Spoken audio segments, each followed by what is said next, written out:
My name is Evelyn Marsh. I am 39 years old. On November 14th, at approximately 6:47 on a Tuesday evening, my brother-in-law Derek Calloway looked at my 11-year-old daughter across a Thanksgiving pre-dinner table set with my mother-in-law's imported Wedgwood china and said, "We didn't set a place for her. There's a kids' table in the garage." The plate count was 17. I had counted them when I walked in. 17 plates for 18 guests. The missing plate was my daughter's. I stood in the doorway of that dining room, holding a warm casserole dish with both hands, the ceramic so hot I could feel the heat through the folded towel underneath. I did not put the dish down. I did not adjust my grip. I stood completely still, and I studied the table the way I had been trained to study a site before anyone else walked onto it. The spacing between each place setting, the angle of the napkin folds, the deliberate gap between seat 16 and seat 18, where seat 17 should have been. The gap was not an oversight. It was measured. Somebody had redistributed the place settings evenly to make the absence invisible. That took time. That took intention. That took someone standing over that table and choosing, with both hands, to erase my daughter from the evening. Noted. That was their second mistake. I had already logged the first. Before I lay out what I found and what it cost them when I did, I want to know something. What time is it where you are? I have learned to note the time of things. It matters more than people realize. I am a forensic construction auditor. I have been one for 14 years. My job is to walk onto building sites where millions of dollars have been spent and determine whether the money went where the contract said it would go. I examine invoices, material orders, subcontractor payment chains, inspection certificates, change orders, and every piece of paper that connects a dollar to a decision. I catch the things that are almost correct. The invoice with the right company name but the wrong EIN. The inspection certificate dated 2 days before the inspector was licensed. The change order approved by someone who did not have signing authority but whose signature looked close enough that nobody checked. I have exposed fraudulent billing on highway projects, hospital expansions, school renovations, and a federal courthouse where the concrete pour came in 11% under specification, and the lab reports were altered to hide it. I find the number that does not belong. That is what I do. That skill had exposed $23 million in construction fraud across 6 states over the past decade. It was about to audit my own family. The Callaways were old suburban money, the kind that accumulated over 2 generations of commercial real estate development in central Maryland. My husband Nathan was the quiet one. Second son, the one who became a high school history teacher instead of joining the family development firm. His mother, Patricia, had never forgiven him for that choice. She treated his salary the way someone treats a stain on an heirloom rug, something to be acknowledged with a tight smile and then covered with furniture. Derek was the firstborn, the heir. He had taken over the day-to-day operations of Callaway Development Group when their father retired in 2016, and he ran it the way a man runs something he believes he earned by being born. He drove a pearl-white Escalade. He wore watches that cost more than Nathan's annual take-home. He spoke about money the way other people speak about weather, constantly, casually, as if it were the only atmosphere worth breathing. His wife Morgan matched him stitch for stitch. Together they had built a life that functioned primarily as a stage set, designed to make everyone around them feel insufficient. My sister-in-law Morgan was the one who called me in August, 3 months before that Thanksgiving. Her voice had that careful warmth she used when she needed something. She said Patricia's 70th birthday was coming, and the family wanted to renovate the sunroom at the Callaway estate as a surprise. She said they were collecting contributions from everyone. She said the contractor had quoted the job at $48,000, and my share would be $12,000. She said it casually, the way you might say, pass the salt. $12,000. Nathan and I had been saving for 3 years to replace the roof on our house. The shingles were 22 years old. 2 of them had blown off during a storm in April, and I had climbed up in the rain and tarped the gap myself. Our savings account held $14,600. $12,000 would leave us with $2,600. I said yes. I said yes because Nathan loved his mother despite everything. I said yes because I believed that contributing to a family project meant we were part of the family. I said yes because I thought generosity was a language the Callaways might eventually learn to speak back. I wrote the check on September 9th. I handed it to Morgan at a coffee shop on Route 40. She folded it into her wallet without looking at it and continued talking about the tile samples she had chosen. The irony is that I spend my professional life examining whether money goes where people say it goes. I audit other people's trust for a living. And I handed over $12,000 to my sister-in-law in a coffee shop without asking for a receipt, without seeing a contract, without verifying that a contractor had been retained, without doing a single thing I would have demanded from the lowest-paid subcontractor on the smallest job site I had ever walked onto. Nathan and I showed up early for Thanksgiving that year. I brought the casserole. I brought a pecan pie that Lily and I had made together the night before. Lily pressing the pecans into the filling one at a time with her small, careful fingers, arranging them in concentric circles because she said it looked like a flower. Nathan carried a bottle of wine and a card his students had made for Patricia, hand-drawn turkeys on construction paper, signed by 31 seventh graders. The Callaway estate sat on 2 acres in Ellicott City. Stone front, 6 bedrooms, a circular driveway that could hold 8 cars. The sunroom was on the east side of the house, and as I walked up the front steps, I glanced toward it out of habit. The windows were the same. The trim was the same faded sage green it had been for a decade. The door frames still had the same hairline crack I had noticed 2 years ago when I leaned against it during a 4th of July gathering. Nothing had been renovated. Not a single board. Not a single tile. My hands tightened around the casserole dish. I felt the heat cut through the towel and into my palms. I stood on that front porch, and my breath went shallow for exactly 2 seconds. Then something in me went very quiet. I was counting. Not the money. The questions. We walked in. Patricia greeted Nathan with the particular warmth she reserved for moments when other people were watching. Derek shook Nathan's hand without standing up from his chair. Morgan kissed my cheek and took the casserole dish and set it on the counter between 2 catering trays from a restaurant whose name I recognized from a magazine. Then we entered the dining room. 17 plates. 18 guests. My daughter standing in the doorway behind me, in the dress she had picked out herself, a navy blue dress with small white flowers, the one she had ironed that morning because she wanted to look nice for Grandma Patricia's house. Derek did not look at Lily. He looked at me. He smiled the way a man smiles when the joke is working exactly the way he planned it. We didn't set a place for her. There's a kid's table in the garage. I looked at the garage through the kitchen window. A card table, 1 folding chair, a paper plate, a cold hot dog sitting on a white paper plate next to a juice box. That was what they had prepared for my daughter. Not a children's table with cousins. There were no other children coming. It was 1 chair, 1 plate, a cold hot dog in an unheated garage on a November evening, an exile dressed as a seating arrangement. I looked back at Derek. Understood. He heard compliance. What he could not hear was the audit I had already opened. Nathan's face was tight. I watched his jaw work sideways. He looked at his mother, searching for some flicker of objection. Patricia was adjusting a centerpiece, moving a candle 2 inches to the left, as if the geometry of the table was the most pressing matter in the room. She did not look up. She did not look at Lily. She did not say a word. I pulled a chair from the hall closet. I set it between my seat and Nathan's. I took a plate from the kitchen cabinet, not the Wedgwood, a plain white plate from the everyday stack, and I set it in front of the chair. I put silverware on a napkin beside it. I sat Lily down and I served her from the same dishes everyone else was eating from. Nobody objected. Nobody helped. The room adjusted around us the way a body adjusts around a splinter, accommodating without acknowledging. Nathan sat down beside me.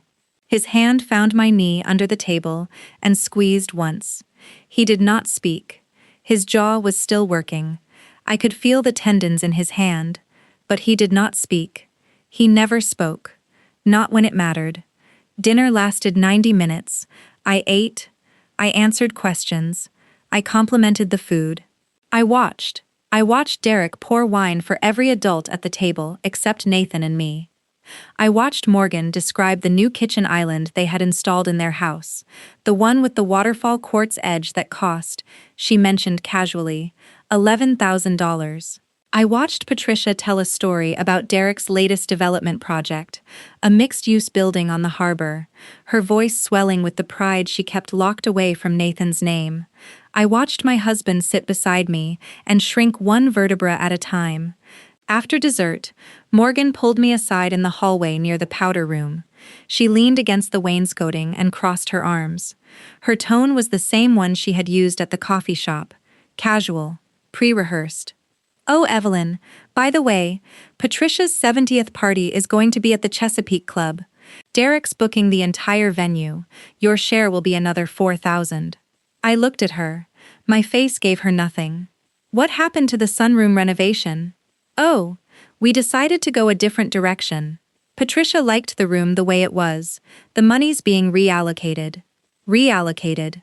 A $12,000 check, written from an account that was supposed to replace the roof over my daughter's bed, had been reallocated. No receipt, no accounting, no explanation. Just a word, chosen to make theft sound like project management. I did not ask a follow-up question. I did not challenge her. I nodded once and walked back to the dining room. That night I put Lily to bed and sat down at the desk in my home office. I opened my laptop. I created a new folder. I labeled it the way I label every case file. Last name, date, project code. Callaway. 1114. File 001. Then I started pulling threads. The first thread was the contractor. Morgan had mentioned a name once. Kerrigan Brothers Construction. I looked them up. They were real. Licensed in Maryland. Bonded. Active jobs listed on their website. I called their office the following Monday and asked to speak with their estimating department. I told them I was verifying a quote for a sunroom renovation at a residential property in Ellicott City. I gave them the address. The woman on the phone checked their system twice. No quote had been issued for that address. No site visit had been scheduled. No Callaway had ever contacted them. Then I found something else. The check I had written was deposited into an account at Harbor Federal Credit Union. I knew this because I had photographed both sides of the check before handing it to Morgan. A habit so automatic I had done it the way you lock your car without thinking. The endorsement stamp on the back listed an account number. The account was not in Patricia's name. It was not in a contractor's name. It was in the name of Callaway Development Group. I called Harbor Federal on a Wednesday morning. I identified myself by name and explained that I was tracing a personal check I had written and needed to verify the receiving account's registered holder. The representative confirmed the account belonged to Callaway Development Group, registered to Derek Callaway as sole signatory. She could not give me transaction details, but she confirmed the deposit date, September 11th, 2 days after I had handed it to Morgan. I sat in my desk chair with the phone still against my ear after the representative hung up. I stared at the wall for a long time. Something in me was running numbers I had not asked it to run.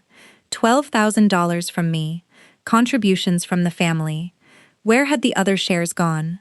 I spent the next 3 weeks building the file. I contacted Nathan's aunt, Ruth, who lived alone in Annapolis. She was 74 years old, a retired school librarian. She had contributed $4,000 to the renovation fund because Morgan had called her in July. I contacted Nathan's cousin James in Frederick, a plumber with 3 kids. He had sent $5,000. I contacted 2 other family members who confirmed contributions totaling another $7,000. The total collected was $28,000.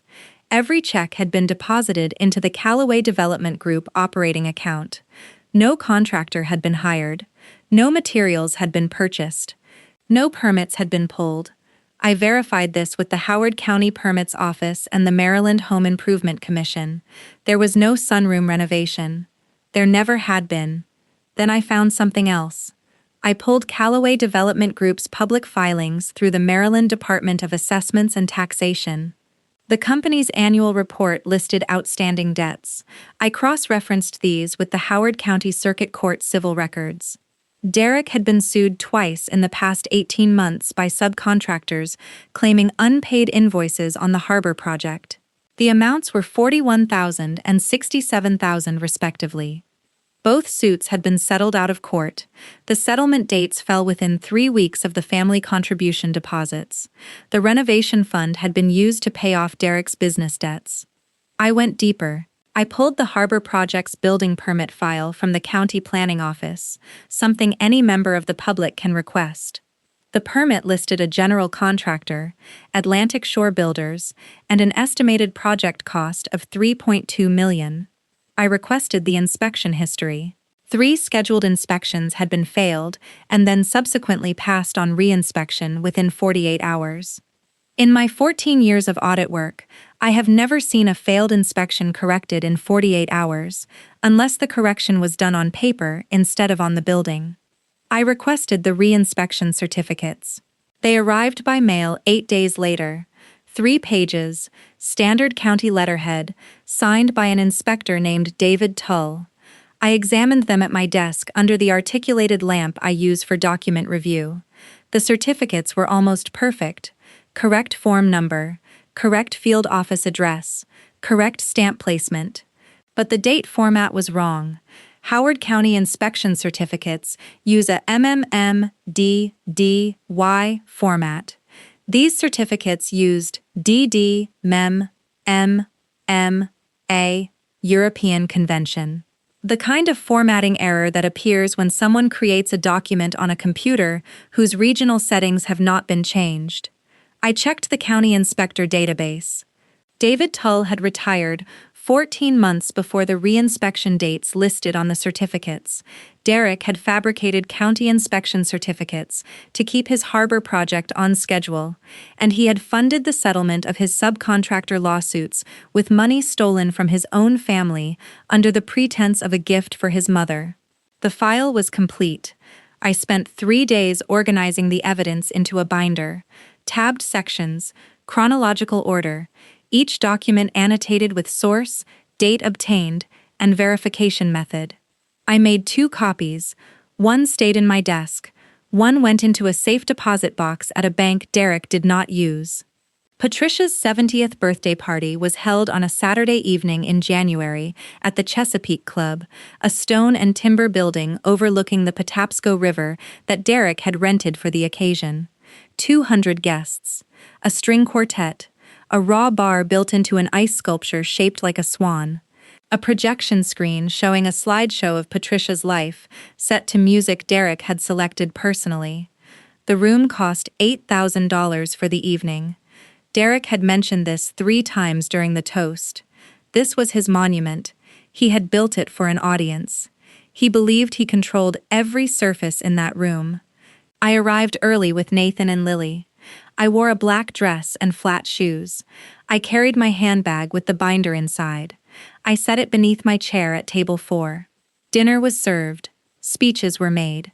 Derek stood at the head table and described his devotion to his mother with a fluency that made my stomach tighten.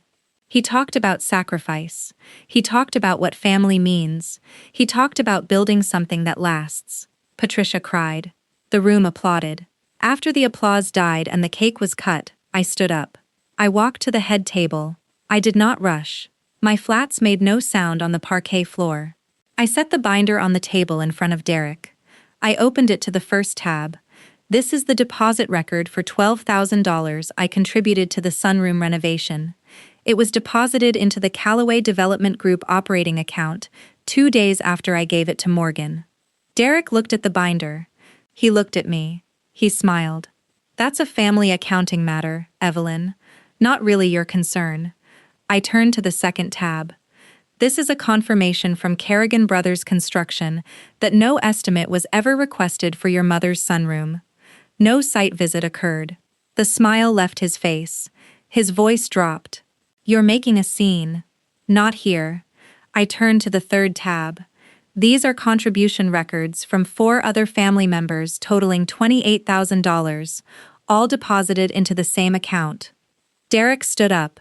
His chair scraped hard against the floor. "You've always been jealous of what this family has built. That's what this is. You married the wrong brother and you can't stand it." Morgan appeared beside him, her hand on his arm, her voice pitched for the surrounding tables. "She's been unstable for months, Patricia. You know how she gets. She had that breakdown when Lily was born." Patricia pressed her napkin against her mouth. Her eyes were wet, but her posture had not changed. She looked at me the way she always looked at me, with the careful distance of someone waiting for an inconvenience to resolve itself. Derek leaned forward. "After everything I've done for this family, every holiday I've hosted, every bill I've covered, and you come in here with a binder." I turned to the fourth tab. I laid the fabricated inspection certificates side by side with an authentic Howard County inspection certificate I had obtained from a separate project in the same jurisdiction. I pointed to the date format. These re-inspection certificates list an inspector who retired 14 months before the dates shown. The date formatting does not match county standard. The documents were fabricated to conceal failed building inspections on the harbor project. The room had gone quiet, not the gradual quiet of people losing interest.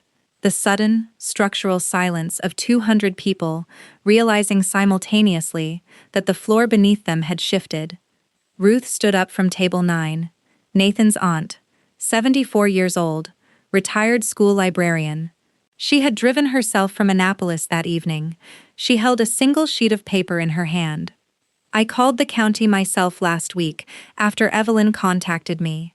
The permits office confirmed that no passing inspection exists on file for the harbor project's structural phase.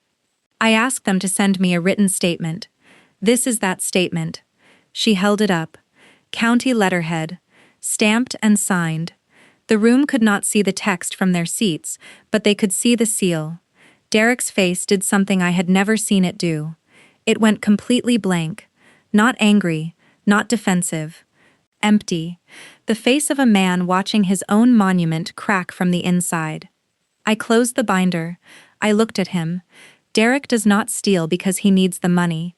He steals because he has decided that everyone in this family exists to fund the version of himself he wants other people to see.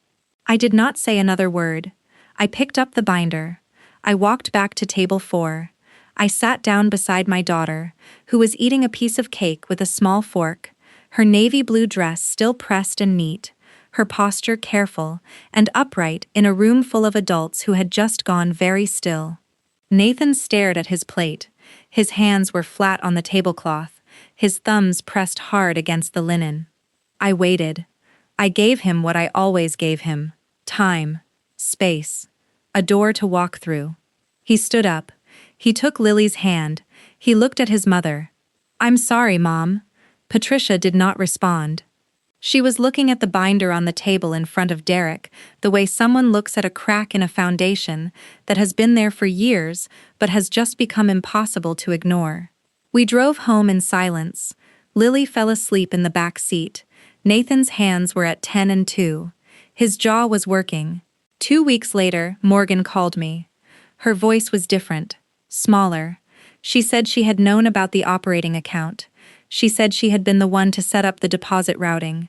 She said Derek had told her it was temporary, that the renovation would happen eventually, that the money would be returned.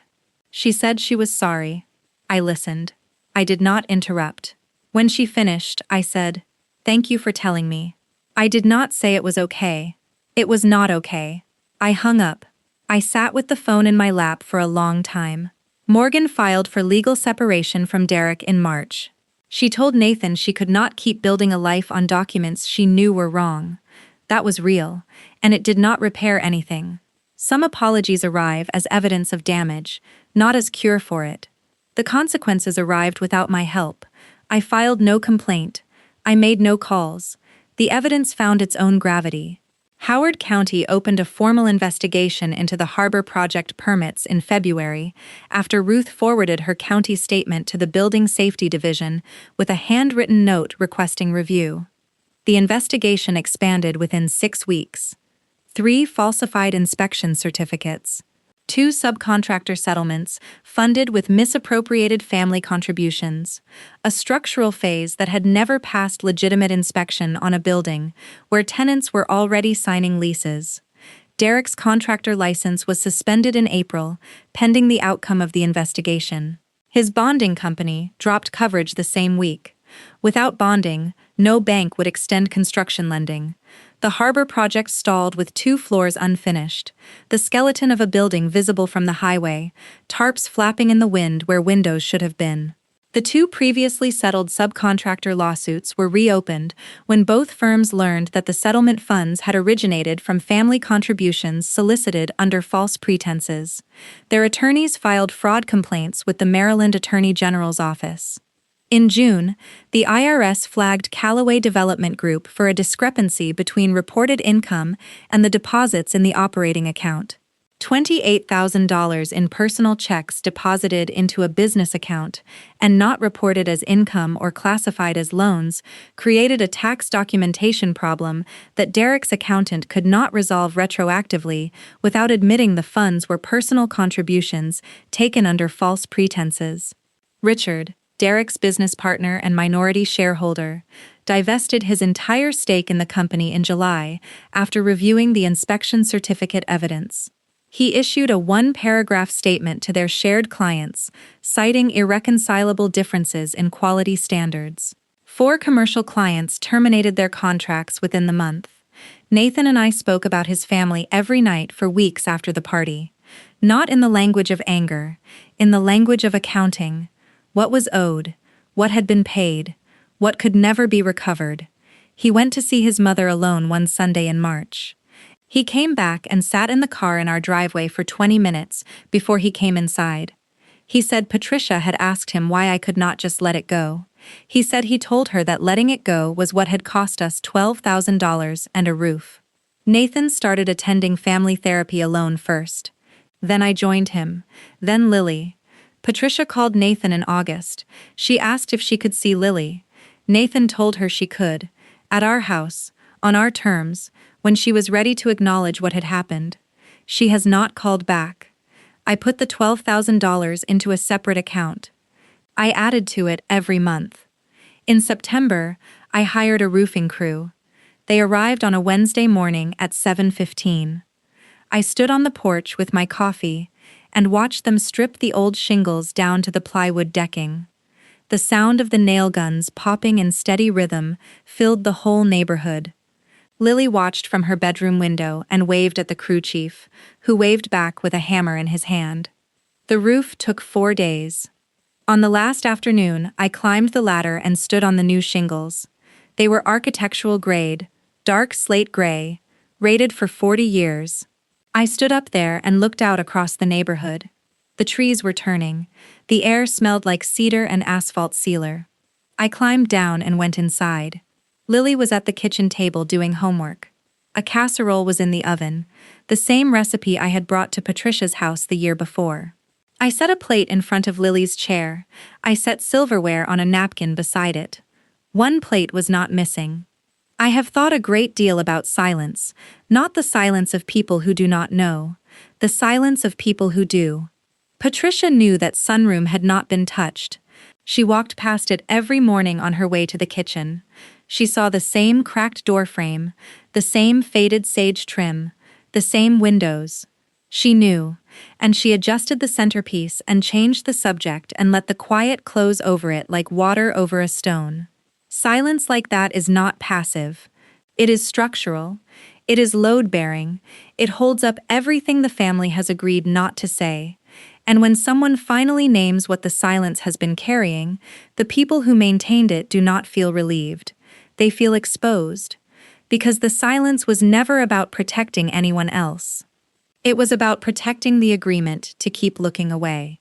In my professional work, I have seen buildings held together by falsified inspections pass occupancy reviews for years. They look sound. They function. People move in. People raise children inside them. And then one day, a crack appears that cannot be spackled over, and someone calls an auditor, and the auditor opens the wall, and everyone discovers that the thing they trusted was never built to code. The building was not strong. The paperwork was strong. The silence was strong. The building was always failing. It was just failing quietly. If someone in your family asked you to contribute to something that never existed, and you wrote the check because you believed the word family meant the same thing to them that it meant to you, what would you do the day you found out it didn't? This story is a fictional narrative created for entertainment, education, and dramatic reflection. We hope it reminded you that your dignity is not negotiable, and that setting a boundary, even a painful one, can be an act of love for yourself and everyone the pattern would have reached next.